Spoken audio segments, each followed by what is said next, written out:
নগাঁও লোকসভা সমষ্টিৰ সাংসদ আৰু অসম প্ৰদেশ কংগ্ৰেছ কমিটিৰ জ্যেষ্ঠ নেতা শ্ৰী প্ৰদ্যুৎ বৰদলৈ ডাঙৰীয়াই আজি আনুষ্ঠানিকভাৱে ভাৰতীয় জনতা পাৰ্টিত যোগদান কৰিছে। আমাৰ ৰাজ্যিক সভাপতি দিলীপ শইকীয়া ডাঙৰীয়াই তেখেতক আমাৰ দললৈ আদৰণি জনাইছে। আজিৰ অনুষ্ঠানত আমাৰ মাজত সাংসদ কামাখ্যা প্ৰসাদ তাছা ডাঙৰী, আমাৰ ৰাষ্ট্ৰীয় সম্পাদক কেন্দ্ৰীয় মন্ত্ৰী পবিত্ৰ মাৰ্ঘেৰিটা ডাঙৰীয়া, আমাৰ নিৰ্বাচন পৰিচালনা সমিতিৰ আহ্বায়ক প্ৰধান বৰুৱা ডাঙৰীয়া সাংসদ আৰু সাংসদ ৰামেশ্বৰ তেলী ডাঙৰীয়া উপস্থিত আছে। মই প্ৰদ্যুৎ বৰদলৈ ডাঙৰীয়াক ভাৰতীয় জনতা পাৰ্টিৰ মঞ্চলৈ উষ্ণ আদৰণি জনাইছো। আমি ভাবোঁ যে আমি একেলগে প্ৰধানমন্ত্ৰী নৰেন্দ্ৰ মোদী ডাঙৰীয়াৰ নেতৃত্বত অসমক পৰিৱৰ্তনৰ বাবে আমি যি এক কৰ্মযজ্ঞ যোৱা 10টা বছৰে আমি চলাই আহিছোঁ, তাত প্ৰদ্যুৎ বৰদলৈ ডাঙৰীয়াৰো আমি সহযোগিতা পাম। নৰেন্দ্ৰ মোদী ডাঙৰীয়াৰ নেতৃত্বত আমি অসমক একেলগে আৰু অধিক শক্তিশালী কৰিবলৈ চেষ্টা কৰিম। যোৱাকালি আমাৰ ৰাষ্ট্ৰীয় সভাপতি নীতিন নবীন ডাঙৰীয়াই প্ৰদ্যুৎ বৰদলৈ ডাঙৰীয়াৰ যোগদানক অনুমোদন জনাইছিলে আৰু আজি তেখেত দলত যোগদান কৰিলে। মই পুনৰবাৰ তেখেতক দললৈ উষ্ণ আদৰণি জনাইছোঁ। Friends from media, today the sitting MP from Nagaon, Shri Pradyut Bordoloi, has joined Bharatiya Janata Party. Our state president Shri Dilip Saikia has welcomed him to the fold of our party. As you know, Shri Pradyut Bordoloi is a senior MP, two-time MP from Nagaon Lok Sabha. He was former minister in Congress cabinet under Shri Tarun Gogoi, as well as he is a old congressman. His history with Congress goes back to 1975. So his joining in BJP will definitely strengthen our party. We will be now more confident that we will be able to translate collectively the vision of a Viksit Bharat, Viksit Assam of Shri Narendra Modi into reality. Yesterday, our national president Shri Nitin Nabin has approved his joining, and today itself he has joined, and we all welcome him into our party. आपको मालूम है प्रद्युत बरदलोई जी एक sitting Congress MP है, तो एक MP का नाते 3 साल अभी भी कार्यकाल है, फिर भी वो खुद आके अपना पद त्याग कर रहा है। एमपी का पद ऑब्वियसली ही has to quit because of anti defection law, so party has to take care of him. So personally, Assam Pradesh BJP will recommend to the central leadership that he should fight assembly election. Congress के लिए कितना बड़ा झटका आपको लगता है? देखिए, आज जो कांग्रेस का जो हालत है, ये पूरा कांग्रेस पार्टी एक ऐसा आइडियोलॉजी में जा रहा है जो आइडियोलॉजी का साथ कोई स्वाभिमानी, जिसका मान है, जिसका सम्मान है, वो कांग्रेस में रहने का कोई भी अभी मेरा हिसाब से बहुत ही मुश्किल होगा, मुश्किल है। थोड़ी दिन पहले भूपेन बोरा जी ने योगदान किया, आज प्रद्युत बरदलोई ने योगदान किया। मेरा लगता है कि और 2 साल जो कांग्रेस में लीडर्स है, जैसे देवव्रत सैकिया, रिपुन बोरा, समय का साथ साथ ये लोग भी बीजेपी में आ जाएगा, इसलिए कांग्रेस में अभी कोई भी स्वाभिमानी व्यक्ति नहीं रह सकता है। कोई ऐसा वो बात नहीं, कांग्रेस जो बोले इसको बोलने दीजिए, लेकिन हमारा लक्ष्य है कि सारे जो अच्छा लीडर अभी भी कांग्रेस में है उनको बीजेपी में लाना। किस लिए बीजेपी और असम दोनों का भविष्य हमें उज्जवल करना है। तो इसीलिए कांग्रेस में जो भी नेता है जिसका कोई एक हिसाब से हु इज नॉट लायबिलिटी, जो एसेट्स है, सारे एसेट्स को हम धीरे धीरे बीजेपी में लाना चाहता हूं। ये काम अभी 2016 में हम लोग शुरू किए थे और लगभग आज 99% हम लोग कामयाब हो चुका।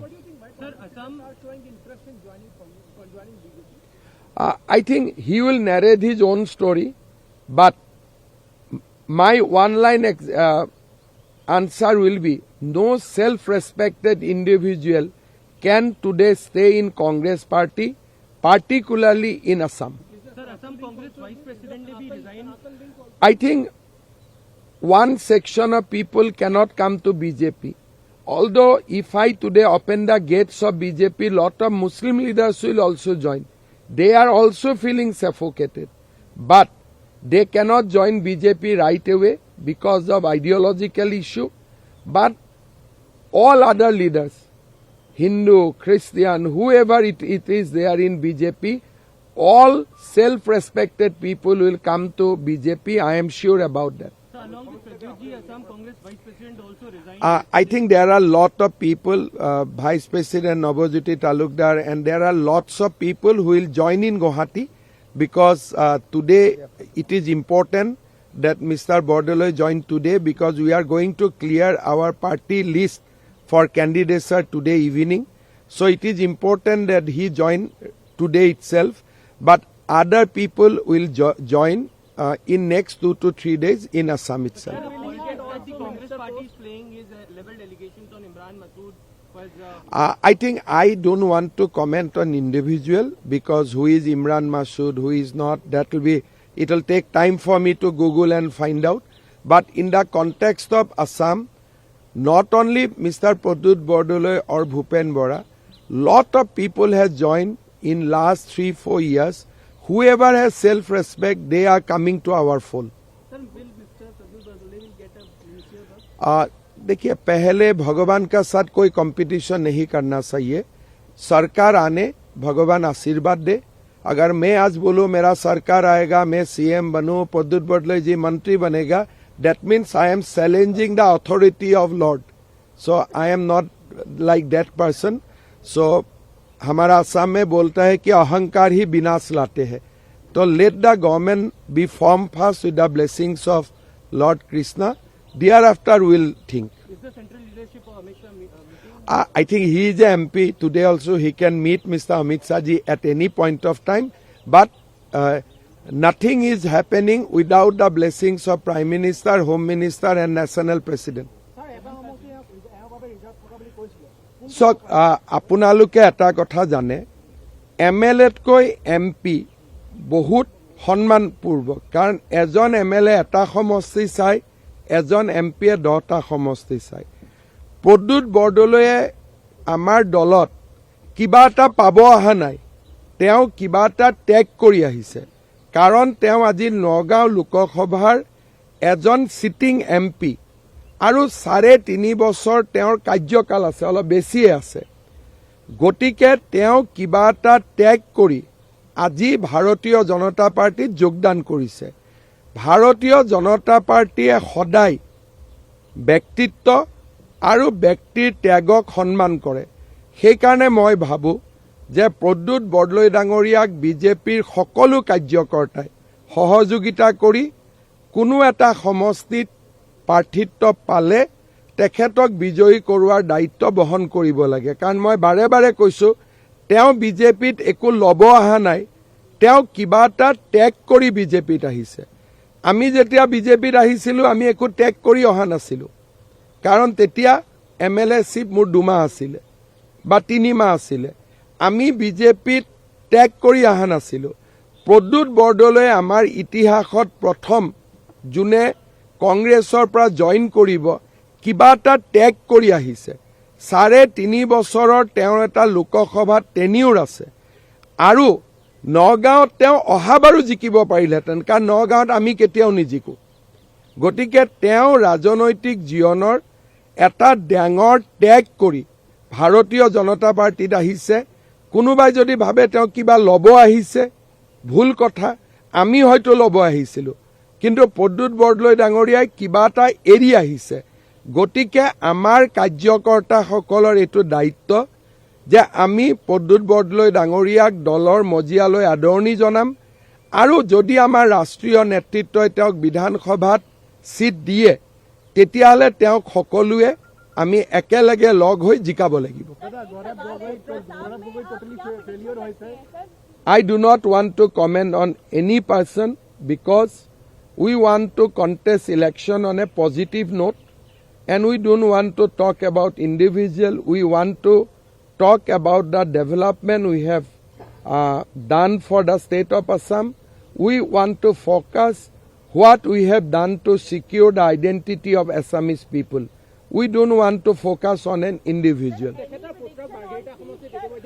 চাওক ল'ৰা ছোৱালীৰ কথা আমি আলোচনা কৰা উচিত নহয় যদি ল'ৰা ছোৱালীৰ কথা আলোচনা কৰিব যাওঁ বহুত কথা হ'ব আমি ব্যক্তি আৰু সন্তানক আমি একেলগ কৰিব নাপায় কালি মোৰ ল'ৰাও কোনবাত যাব পাৰে আৰু তেনেকুৱা ঘটনা হৈ থাকে গতিকে তেওঁৰ ল'ৰাৰ লগত মই কথাও পতা নাই আৰু তেওঁৰ ল'ৰাৰ ৰাজনৈতিক কি হ'ব কি নহ'ব সেইটো আমি আলোচনা কৰাটো উচিত নহয় আমাৰ আলোচনাটো প্ৰদ্যুৎ বৰদলৈৰ লগত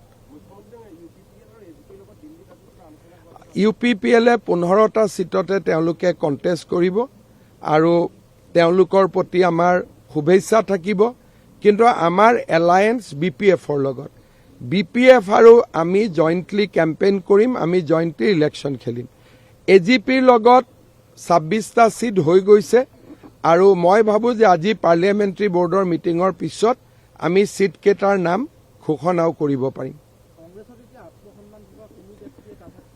মোৰ মতেদি থাকাৰ পৰিবেশ নাই ইলেকশ্যনৰ পিছত আপোনালোকে দেখিব দেৱব্ৰত শইকীয়া ৰিপুন বৰা তেওঁলোকেও আঁতৰি আহিব লাগিব কাৰণ কংগ্ৰেছৰ এতিয়া ফিলছফিটো কি যে যিজনে গড় মাৰিছে তেওঁৰ লগত থাকিব নে যিজনে গড়ক ৰক্ষণাবেক্ষণ দিছে তেওঁৰ লগত থাকিব আজি কোনজন মানুহৰ লগত থাকিব যিজন মানুহে পেৰাচুট লেণ্ডিং কৰি পলিটিক্স কৰি আছে নে সেই মানুহৰ লগত থাকিব যোনে তৃণমূলৰ পৰা কপালৰ ঘাম মাটিত পেলাই ৰাজনীতি কৰি আছে আৰু অসমৰ মানুহে এই কথাবোৰ বুজি পায় কংগ্ৰেছতো ভাল মানুহ আছে আৰু ভাল মানুহবিলাক লাহে লাহে আমাৰ তালৈকে আহি থাকিব আমি কোনো স্পীডত কৰা নাই সব কাম সময়ৰ লগত হৈ থাকিব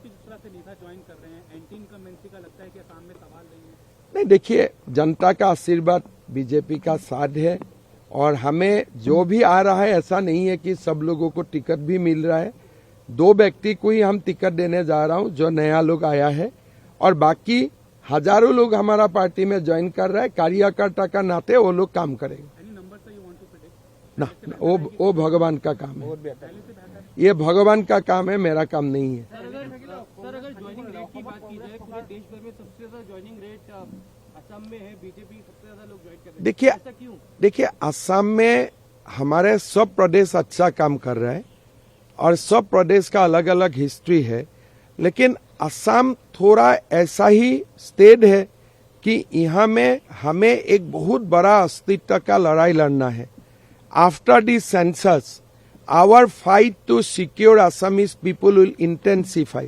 So I don't want any right-thinking Assamese people to be in the other side of the fence.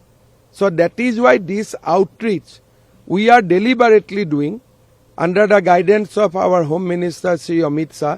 This outreach is an ongoing process for Assam BJP.